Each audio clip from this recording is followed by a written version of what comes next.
Hello नमस्कार साथियों, welcome to royal study. दोस्तों आरआरबी जेईई एग्जाम का नेक्स्ट एनालिसिस आपके लिए लेकर आ चुके हैं और आज ये 18 दिसंबर 2024 आज हम आपके लिए सेकेंड और थर्ड शिफ्ट का जो एनालिसिस है दोनों शिफ्ट का एक साथ आपके लिए लेकर आ चुके हैं।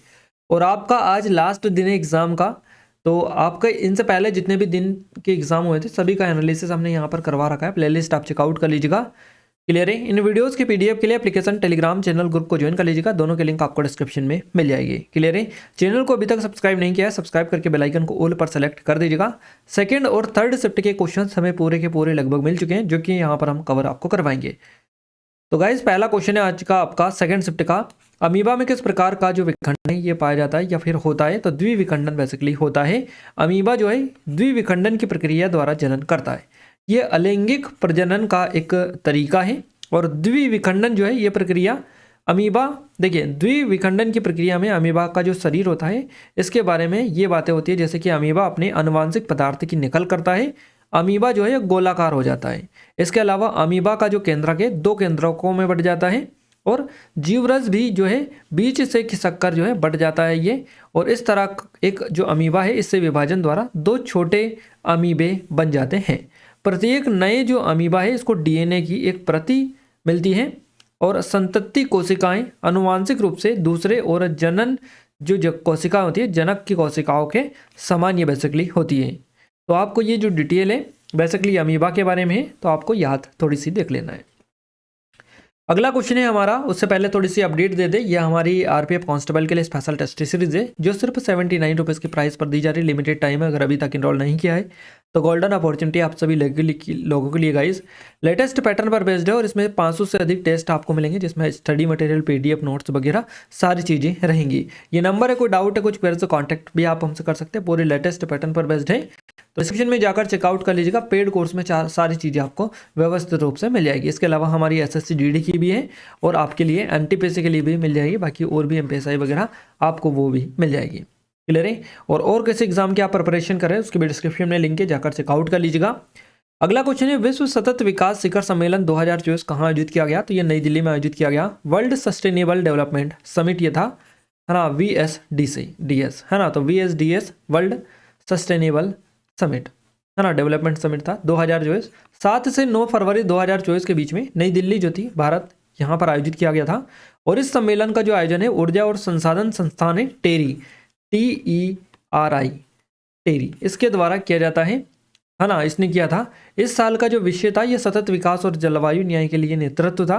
सतत विकास की पहली अवधारणा जो है 1972 का जो स्टॉकहोम में मानव पर्यावरण पर संयुक्त राष्ट्र सम्मेलन था, यहाँ से आई थी। अगला क्वेश्चन है, तारों का जो टिमटिमाना है ये बेसिकली क्यों होता है? तो पृथ्वी के वायुमंडल में मौजूद हवा की परतों का जो घनत्व है लगातार बदलता रहता है, इसी वजह से तारे टिमटिमाते दिखाई देते हैं। तारे टिमटिमाते हैं क्योंकि पृथ्वी के वायुमंडल में मौजूद जो हवा है इनकी परतों का घनत्व लगातार बदलता रहता है। इस वजह से तारों से आने वाले जो प्रकाश है इनकी किरणें इन परतों से अपरिवर्तित है ना, अपवर्तित होकर अपने मार्ग से कभी ज़्यादा तो कभी कम विचलित होती है। तो अपने मार्ग से भटक जाती है और विचलित होती है, इसे ही बेसिकली अपवर्तन कहा जाता है। तो इससे आंखों में प्रकाश कभी ज़्यादा कभी कम पहुंचता है, जिससे तारे टिमटिमाते दिखाई देते हैं। तो ये एक्चुअली में जो है टिमटिमाते, आपने छोटे होंगे जब पढ़ा होगा कि तारे क्यों टिमटिमाते हैं, ये वहीं से टिमटिमाते हुए दिखाई देते हैं। तो इसका रीज़न क्या है इस तरह से? तो ये एक्चुअली में टिमटिमाते हैं या फिर टिमटिमाते हुए दिखाई देते हैं? तो ये टिमटिमाते तो नहीं हैं, ये बेसिकली दिखाई ही ऐसे देते हैं कि टिमटिमा रहे हैं, बेसिकली ऐसा दिखाई देता है। बाकी ये टिमटिमाते एक्चुअली नहीं हैं, वो हमें दिखाई देता है प्रकाश के जो अपवर्तन है इसके कारण। अगला है, कौन सा अनुच्छेद कहता है कि लोकसभा और विधानसभा के चुनाव वयस्क मताधिकार के आधार पर होंगे? तो ये आर्टिकल 326 कहता है। संविधान का जो अनुच्छेद 226 है, 326 माफ कीजिएगा, भारतीय संविधान का अनुच्छेद 326 ये कहता है कि ये प्रावधान करता है कि लोकसभा और विधानसभा के चुनाव जो है वयस्क मताधिकार के आधार पर होंगे। और ये कहता है कि एक व्यक्ति की आयु जो है 21 वर्ष से कम नहीं होनी चाहिए। तो ये बेसिकली कहता है। और अभी तो आपको बताइए जो है मताधिकार की जो आयु है कितनी है? 18 वर्ष है। अगला क्वेश्चन है, भारत की पहली बायोपॉलीमर सुविधा केंद्रीय जो मंत्री है जितेंद्र सिंह, इनके द्वारा किस शहर में शुरू की गई? तो पुणे में शुरू की गई है। जितेंद्र सिंह ने नई दिल्ली से पुणे के जेजूरी में बायोपॉलीमर के लिए भारत की पहली प्रदर्शन जो सुविधा है इसका उद्घाटन किया है। और इस सुविधा को प्रोज इंडस्ट्रीज द्वारा विकसित किया गया है। नेक्स्ट क्वेश्चन है, पौधों के लिए विविधता और विकास क्यों जरूरी है? तो पौधों के लिए विविधता और विकास महत्वपूर्ण है क्योंकि ये जो पौधे हैं उनको, ये पौधों को उनके पर्यावरण के अनुसार अनुकूलित होने और नए गुण विकसित करने में मदद करता है। पौधों की विविधता यानी जैव विविधता पारिस्थितिकी तंत्र के लिए बहुत जरूरी है। पौधों की विविधता से कई फायदे बेसिकली होते हैं। अगला क्वेश्चन है, द्विविखंडन एक प्रकार का अलैंगिक प्रजनन है जो आमतौर पर किसके द्वारा उपयोग किया जाता है? तो एक कोशिकीय जीवों के द्वारा उपयोग किया जाता है। द्विविखंडन जो है अलैंगिक प्रजनन का एक रूप है जो आमतौर पर प्रोकैरियोटिक और यूकेरियोटिक, देखिए प्रोकैरियोटिक और एक कोशिकीय जो यूकेरियोटिक में देखा जाता है। तो द्विविखंडन के जरिए प्रजनन करने वाले कुछ जीव जो हैं, जिसमें अमीबा आता है, जीवाणु, युग्लिना और पैरामीशिया बेसिकली इसमें देखने को मिलता है। अगला क्वेश्चन है, किसने create in India challenge season 1 के तहत वेव्स के लिए 25 चुनौतियां शुरू की हैं? तो ये केंद्रीय मंत्री है अश्विनी वैष्णव, इनके द्वारा शुरू की गई है। सूचना और प्रसारण मंत्री हैं अश्विनी वैष्णव। विश्व ऑडियो विजुअल एवं मनोरंजन शिखर सम्मेलन से पहले 22 अगस्त को नई दिल्ली में create in audio India challenge season 1 का शुभारंभ इनके द्वारा किया गया है। और इस अवसर पर बोलते हुए जो अश्विनी वैष्णव इन्होंने कहा है कि भारतीय अर्थव्यवस्था के विकास और तकनीकी प्रगति के प्रभाव को दर्शाते हुए 25 चुनौतियां जो है ये बेसिकली शुरू की गई है। अगला क्वेश्चन कुछ इस प्रकार है कि 1956 के कौन से संविधान संशोधन अधिनियम के अनुसार संविधान के भाग 17 है ना, इसमें नया अनुच्छेद 350 भी जोड़ा गया। तो इस अनुच्छेद में निम्नलिखित प्रावधान है, जैसे कि भाषा और अल्पसंख्यकों के लिए एक विशेष अधिकारी होना चाहिए और उन्हें भारत के राष्ट्रपति द्वारा नियुक्त किया जाएगा। तो ये कौन से संविधान संशोधन की बात की जा रही है? 7वें संशोधन की बात यहाँ पर की जा रही है। मूल रूप से भारत का जो संविधान है इसमें भाषा या अल्पसंख्यकों के लिए विशेष अधिकारी के संबंध में कोई प्रावधान नहीं किया गया था। बाद में राज्य पुनर्गठन आयोग 1955 से 55 ने इस संबंध में एक सिफारिश पेश की। तद अनुसार 1956 के 7वें संविधान संशोधन अधिनियम ने संविधान का जो भाग 17 है इसमें एक नया अनुच्छेद 350 भी सम्मिलित किया, जिसके तहत जो है ये बेसिकली जो है भाषा या अल्पसंख्यकों के लिए एक विशेष अधिकारी होना चाहिए और उसे भारत के द्वारा नियुक्त किया जाना चाहिए, राष्ट्रपति के द्वारा नियुक्त किया जाएगा। इस तरह से चीजें इसमें फिर जो है जोड़ी गई, ये शामिल की गई। अगला है, प्रकाश के अपवर्तन के कारण गति के साथ चलने वाले जो हल्के और गहरे बैंड लहरें बनाती हैं। तो ये कौन सा नियम है? तो ये हस्तक्षेप का नियम बेसिकली है। हस्तक्षेप का जो नियम है ये बताता है कि हल्के और गहरे बैंड कैसे बनते हैं। प्रकाश के अपवर्तन के कारण गति के साथ चलने वाले हल्के बैंडों के बारे में जानकारी यहाँ पर दी गई, जैसे कि प्रकाश के अपवर्तन के कारण प्रकाश की जो गति है इसमें बदलाव आता है और वहाँ मुड़ जाता है। तो प्रकाश की गति में बदलाव होने के कारण प्रकाश की दिशा भी बदल जाती है और प्रकाश की गति में बदलाव के आधार पर प्रकाश सामान्य रेखा की ओर या उससे दूर झुकेगा। प्रकाश की गति धीमी होने पर वह सामान्य रेखा की ओर झुकता है और प्रकाश की गति बढ़ने पर वह सामान्य रेखा से दूर झुकता है। अगला क्वेश्चन है, गांधी जी कितने लोगों के साथ दांडी यात्रा पर गए थे? तो 78 लोगों के साथ में ये गए थे। महात्मा गांधी दांडी यात्रा पर 78 लोगों के साथ में गए थे। इनमें से ज़्यादातर जो लोग हैं 20 से 30 साल के बीच के थे और बाकी जो थे देश के अलग अलग हिस्सों से ये आए थे। दांडी यात्रा के दौरान मार्च में और भी लोग शामिल हुए थे, लेकिन शुरुआत से अंत तक गांधी जी के साथ केवल 78 लोग ही शामिल थे।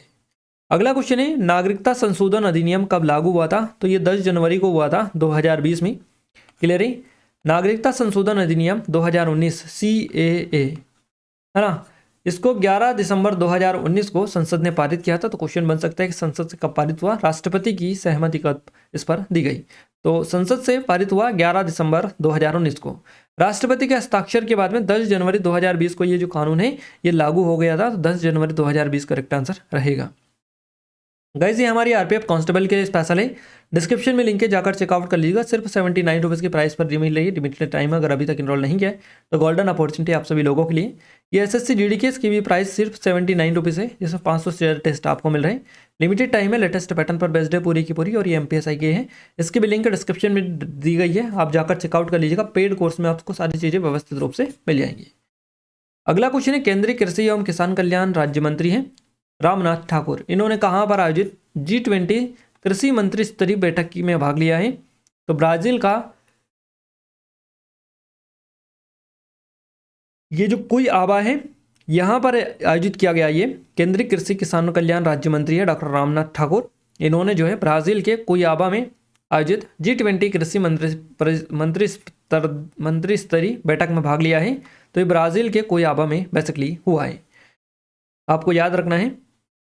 और केंद्रीय कृषि और किसान कल्याण राज्य मंत्री रामनाथ ठाकुर, और ब्राजील में भारत के राजदूत सुरेश रेड्डी और संयुक्त सचिव कृषि एवं किसान कल्याण फ्रैंकलिन एस गोबंग है ना खोबंग, इन्होंने 12 से 14 सितंबर 2024 को ब्राजील के कोइम्बावा में आयोजित G20 कृषि मंत्री स्तरीय बैठक में भाग लिया है।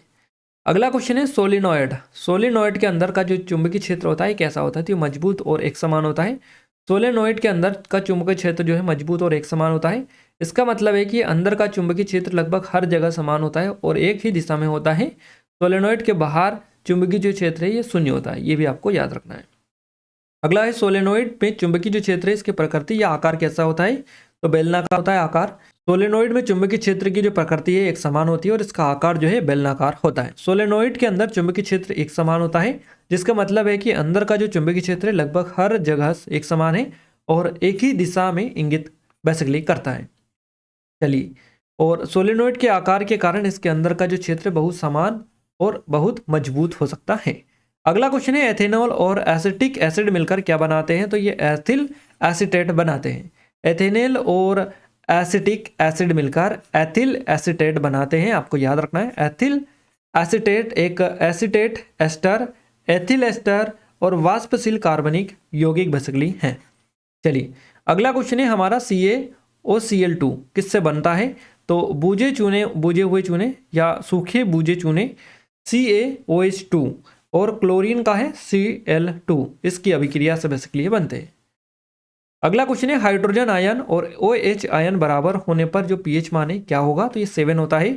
हाइड्रोजन आयन और OH जो आयन है बराबर होने पर pH मान 7 होता है।